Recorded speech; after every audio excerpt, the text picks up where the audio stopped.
Hi there. In this video, I'm going to show you how to use an art technique called pointillism to make some really cool artwork.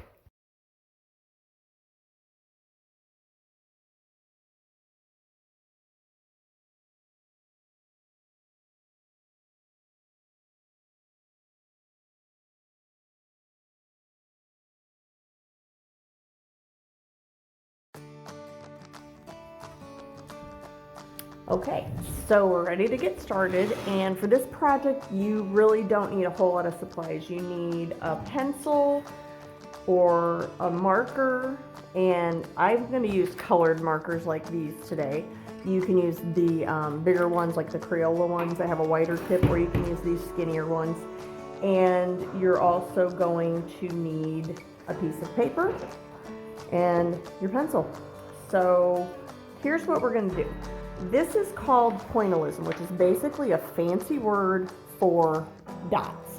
So you'll notice on these, I've just done different colors in the combination. I did hearts because obviously it's February and it's Valentine's month, so I thought that would be kind of a neat thing to do. But you could do whatever shape you wanted to. Down here we just did a circle, traced around a little can. This I traced around the bottom of a glue stick. Use things you have at home to trace, or you could freehand it. You could also use a stencil. I got this stencil from the Dollar Tree, and if you'll notice, put the red back here so you can see what I'm doing.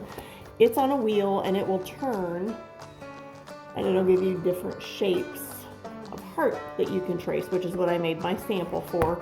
This is what it looks like. So if you go to the Dollar Tree, they have those. They have different ones, but like that one is just hearts. Anyway, you could also use a coloring book page if you wanted to, if you didn't want to freehand everything.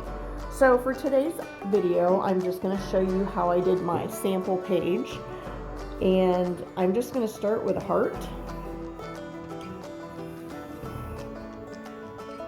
And then I'm going to pick colors out of my markers. You can use complementary colors, you can use contrasting colors, you can use just one color, it doesn't matter. But you're going to make dots all over the shape that you've done. And the idea is you're going to fill in all the space with your dots.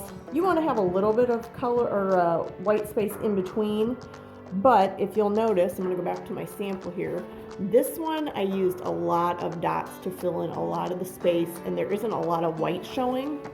This bigger heart up here has a lot more white showing through.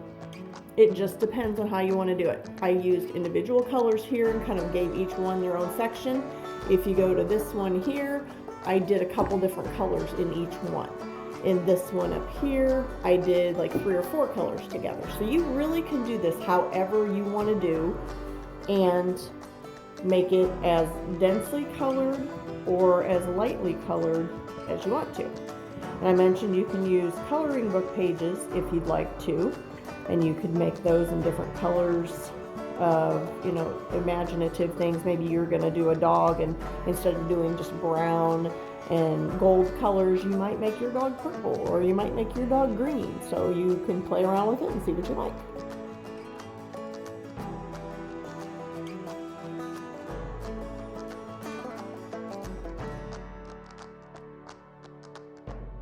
So here's the sample that I made for you in the video. I did, I believe, I don't know, 4, 5, maybe 6 colors.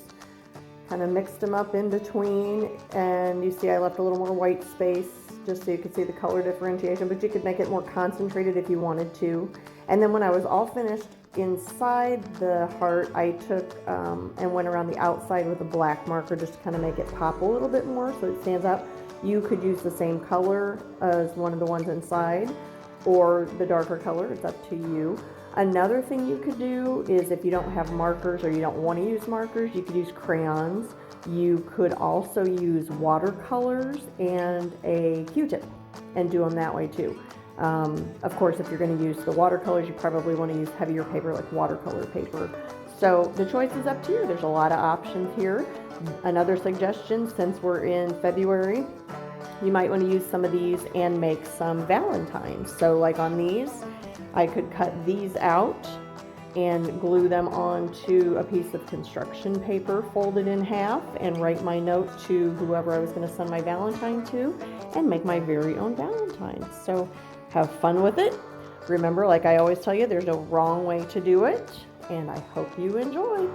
Bye.